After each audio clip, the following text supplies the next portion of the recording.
Friends, તમારું સ્વાગત છે મારી ચેનલમાં। આજે આપણે બનાવીશું પાપડના શાકની રેસીપી। તો જો તમારા ઘરમાં કંઈ શાક ના હોય અને તમને રેસ્ટોરન્ટ કે હોટલ જેવું શાક ખાવાનું મન થયું હોય તો તમે આ રીતે પાપડનું શાક એકદમ ઝડપથી બનાવીને તૈયાર કરી શકો છો। આ પાપડનું શાક બનાવવામાં ફક્ત 10 જ મિનિટનો સમય લાગે છે અને ખાવામાં બહુ જ ટેસ્ટી લાગશે। તો ચાલો રેસીપી શરૂ કરીએ। રેસીપી સારી લાગે તો વિડીયોને લાઇક કરજો, શેર કરજો અને ચેનલને સબસ્ક્રાઇબ કરીને બેલ આઇકનને પ્રેસ કરજો એટલે નવી રેસીપીના નોટિફિકેશન આવશે। તો ચાલો બનાવીએ। તો હવે સૌથી પહેલાં તો આપણે પાપડનું શાક બનાવવા માટે ગેસ ઉપર એક પેન રાખીશું અને તેમાં 3 થી 4 ટેબલ સ્પૂન જેટલું તેલ ઉમેરીશું। તો આ પાપડનું શાક બનાવવામાં આપણે તેલનું પ્રમાણ થોડુંક વધારે રાખીશું એટલે પાપડનું શાક એકદમ ટેસ્ટી લાગશે। હવે તેલ ગરમ થઈ જાય એટલે તેમાં અડધી ટીસ્પૂન રાઈ ઉમેરીશું, સાથે તેમાં અડધી ટીસ્પૂન જીરું ઉમેરીશું અને બંને વસ્તુને એકદમ સરસ રીતે તતડવા દઈશું અને જીરાનો હલકો કલર બદલાવા દઈશું।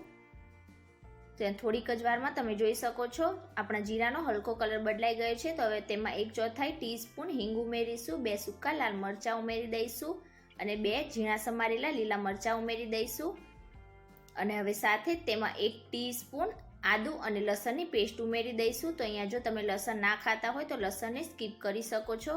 બધી જ વસ્તુને એકદમ સારી રીતે મિક્સ કરી લઈશું અને 2 મિનિટ માટે આપણે તેને મીડિયમ ગેસની ફ્લેમ પર સાતળી લઈશું। તો જ્યાં સુધી આપણા મસાલા સતરાય છે ત્યાં સુધી આપણે શાકમાં નાખવા માટેની મસાલાની પેસ્ટ તૈયાર કરી લઈશું। તો તેના માટે બાઉલમાં 1 ટેબલ સ્પૂન જેટલું પાણી લઈશું અને તેમાં અડધી ટીસ્પૂન હળદર ઉમેરીશું, 1 ટીસ્પૂન ધાણા પાવડર ઉમેરીશું, 2 ટીસ્પૂન લાલ મરચું પાવડર ઉમેરીશું અને હવે બધા જ મસાલાને એકદમ સારી રીતે મિક્સ કરી લઈશું। તો હવે આ રીતે બધા જ મસાલા મિક્સ થઈ જાય એટલે આપણે તેને તેલમાં ઉમેરીશું। તો અહીંયા તમે લાલ મરચું પાવડરનો ઉપયોગ તમારા ટેસ્ટ પ્રમાણે વધારે કે ઓછો કરી શકો છો અને હવે ફરીથી આપણે બાઉલમાં 1 ટેબલ સ્પૂન જેટલું પાણી ઉમેરીશું, રિન્સ કરીશું અને ફરીથી તેને તેલમાં ઉમેરીશું અને હવે બધી જ વસ્તુને આપણે એકદમ સારી રીતે મિક્સ કરી લઈશું। તો આ રીતે આપણે પહેલાં બધા જ મસાલાની પેસ્ટ બનાવીને ત્યાર પછી તેને તેલમાં ઉમેરીશું એટલે આપણા મસાલા બિલકુલ પણ બળી નહીં જાય અને શાકમાં તેનો ટેસ્ટ પણ બહુ જ સરસ લાગશે। તો તમે આ ટિપ્સને જરૂરથી ફોલો કરજો। હવે આપણે બધા મસાલાને એકદમ સારી રીતે મિક્સ કરીને તેને મીડિયમ ગેસની ફ્લેમ પર 1 થી 2 મિનિટ માટે તેલ સેપરેટ થાય ત્યાં સુધી સાતળી લઈશું। તો અહીંયા થોડીક જ વારમાં તમે જોઈ શકો છો આપણા મસાલામાંથી આ રીતે તેલ સેપરેટ થવા લાગ્યું છે। તો હવે ગેસની ફ્લેમ આપણે મીડિયમ રાખીશું અને તેમાં 2 મોટા ટામેટાની પ્યોરી ઉમેરી દઈશું। તો અહીંયા જો તમે ટામેટાને ગ્રેટ કરીને ઉમેરવા માંગતા હોય તો ગ્રેટ કરીને પણ ઉમેરી શકો છો। હવે તેમાં સ્વાદ પ્રમાણે મીઠું ઉમેરી દઈશું જેનાથી આપણી ટામેટાની પ્યોરી એકદમ ઝડપથી કૂક થઈ જશે। હવે બધી જ પ્યોરીને આપણે મસાલા સાથે એકદમ સારી રીતે મિક્સ કરી લઈશું। તો આ રીતે બધી જ પ્યોરી એકદમ સરસ રીતે મિક્સ થઈ જાય એટલે આપણા શાકનો ટેસ્ટ 100 ગણો વધારવા માટે તેમાં 2 ટેબલ સ્પૂન જેટલું ફેટેલું દહીં ઉમેરી દઈશું। તો અહીંયા તમે કોઈ પણ શાકમાં જો દહીંનો યુઝ કરો તો તમારે દહીંને ડાયરેક્ટ નથી યુઝ કરવાનું, આ રીતે દહીંને પહેલાં ફેટી લેવાનું અને ત્યાર પછી તમારે તેને ગ્રેવીમાં ઉમેરવાનું છે। જો તમે ડાયરેક્ટલી દહીં ગ્રેવીમાં ઉમેરી દેશો તો દહીં તમારું ફાટી જશે। તો તમે આ ટિપ્સને જરૂરથી ફોલો કરજો। હવે બધા જ દહીંને આપણે ગ્રેવી સાથે એકદમ સારી રીતે મિક્સ કરી લઈશું અને મીડિયમ ટુ હાઈ ગેસની ફ્લેમ પર આપણી ગ્રેવીમાંથી તેલ સેપરેટ થાય ત્યાં સુધી તેને થવા દઈશું અને જ્યાં સુધી આપણી ગ્રેવીમાંથી તેલ સેપરેટ થાય છે ત્યાં સુધી આપણે શાકમાં નાખવા માટેના પાપડ શેકીને તૈયાર કરી લઈશું।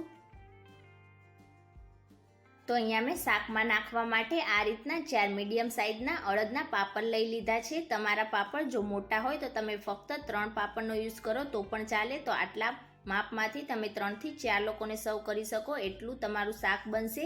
હવે ગેસ ઉપર આપણે આ રીતે એક તવો રાખી દઈશું અને આ રીતે સેન્ટરમાં આપણા પાપડને મૂકીશું અને હવે ઉપરથી આપણે રૂમાલથી પ્રેસ કરતા જઈને પાપડને શેકી લઈશું।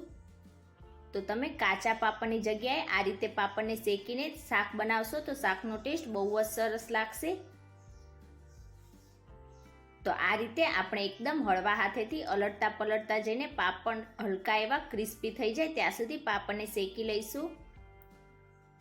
તો અહીંયા જો તમે ડાયરેક્ટલી ગેસ ઉપર પાપડને શેકવા માંગતા હોય તો ડાયરેક્ટ પણ શેકી શકાય, પણ આ રીતે આપણે પાપડને શેકીશું એટલે આપણા પાપડ બિલકુલ પણ ફોલ્ડ નહીં થાય। તો અહીંયા તમે જોઈ શકો છો મેં પાપડને અલટી પલટીને આ રીતે બંને સાઈડથી ક્રિસ્પી જેવા થાય ત્યાં સુધી શેકી લીધા છે. આ જ રીતે આપણે બીજા બધા જ પાપડને શેકી લઈશું અને હવે શેકીને તૈયાર કરેલા પાપડને આપણે આ રીતે હાથેથી રફલી તોડી લઈશું. તો અહીંયા તમારે પાપડના એકદમ નાના ટુકડા નથી કરવાના. જો તમે એકદમ નાના ટુકડા કરીને ત્યાર પછી તેને ગ્રેવીમાં ઉમેરશો તો તમારા પાપડ એકદમ તૂટી જશે. તો વધારે પડતા નાના પણ નહીં અને વધારે પડતા મોટા પણ નહીં, એ રીતે આપણે મીડિયમ પીસ કરીશું. તો બિલકુલ આ જ રીતે આપણે વધારે મોટા પણ નહીં અને નાના પણ નહીં, એ રીતે બધા પાપડને તોડીને તૈયાર કરી લઈશું.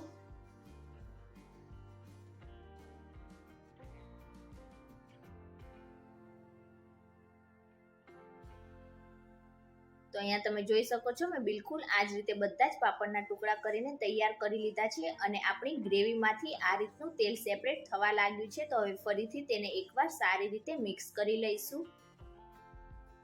તો આ રીતે બધી જ ગ્રેવીને એકદમ સારી રીતે મિક્સ કરી લીધા પછી હવે ગ્રેવીને પાતળી કરવા માટે તેમાં 1 કપ જેટલું પાણી ઉમેરી દઈશું. તો અહીંયા તમારે વધારે પડતું પાણી પણ નથી ઉમેરવાનું, ફક્ત 1 કપ જેટલું પાણી ઉમેરીશું અને એકદમ સારી રીતે મિક્સ કરી લઈશું અને પાણીમાં એક બોઇલ આવે ત્યાં સુધી વેઇટ કરીશું. તો અહીંયા થોડીક જ વારમાં તમે જોઈ શકો છો આપણા પાણીમાં આ રીતે એક બોઇલ આવી ગયો છે. તો ગેસની ફ્લેમ આપણે સ્લો ટુ મીડિયમ રાખીશું અને અડધી ટીસ્પૂન ગરમ મસાલો ઉમેરીશું. અહીંયા મેં 1 ટેબલ સ્પૂન જેટલી કસૂરી મેથી લીધી છે, તો તેને હાથેથી ક્રશ કરીને ઉમેરીશું. તો આ રીતે કસૂરી મેથી ઉમેરવાથી આપણા શાકનો ટેસ્ટ બહુ જ સરસ લાગશે. હવે તેમાં અડધી ટીસ્પૂન ખાંડ ઉમેરી દઈશું અને બધી જ વસ્તુને એકદમ સારી રીતે મિક્સ કરી લઈશું. તો અહીંયા જો તમારા ટામેટા વધારે પડતા ખાટા હોય તો તમે 1 ટીસ્પૂન જેટલી ખાંડ પણ ઉમેરી શકો છો. તો આ રીતે બધા જ મસાલા મિક્સ થઈ જાય એટલે હવે આપણે જે પાપડના ટુકડા કરીને તૈયાર કર્યા તે ઉમેરી દઈશું અને એકદમ સારી રીતે મિક્સ કરી લઈશું.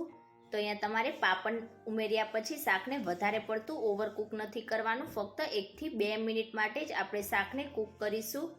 તો હવે મીડિયમ ટુ હાઈ ગેસની ફ્લેમ પર આપણે શાકને 1 થી 2 મિનિટ માટે કૂક કરી લઈશું. તો અહીંયા 2 મિનિટ પછી તમે જોઈ શકો છો આપણું શાક એકદમ તૈયાર છે. તો હવે ગેસની આંચ બંધ કરી દઈશું અને ઉપરથી ઝીણા સમારેલા લીલા ધાણા ઉમેરીશું અને એકદમ સારી રીતે મિક્સ કરી લઈશું. તો આ શાક તમારે જ્યારે સર્વ કરવું હોય તેના 5 થી 10 મિનિટ પહેલાં તમારે બનાવવાનું. તો હવે આ ગરમા ગરમ પાપડના શાકને આપણે સર્વ કરીશું. તો તમે આ શાકને રોટલી, પરાઠા કે નાન સાથે ખાશો તો પણ બહુ જ ટેસ્ટી લાગશે. તો તમે એકવાર આ રીતે પાપડના શાકની રેસીપી જરૂરથી ટ્રાય કરજો અને આજની મારી રેસીપી તમને કેવી લાગી એ મને કમેન્ટ કરીને ચોક્કસથી જણાવજો. અને જો રેસીપી સારી લાગી હોય તો વિડીયોને લાઇક કરજો, શેર કરજો અને ચેનલને સબસ્ક્રાઈબ કરીને બેલ આઇકનને પ્રેસ કરજો એટલે નવી રેસીપીના નોટિફિકેશન આવશે. Thank you for watching.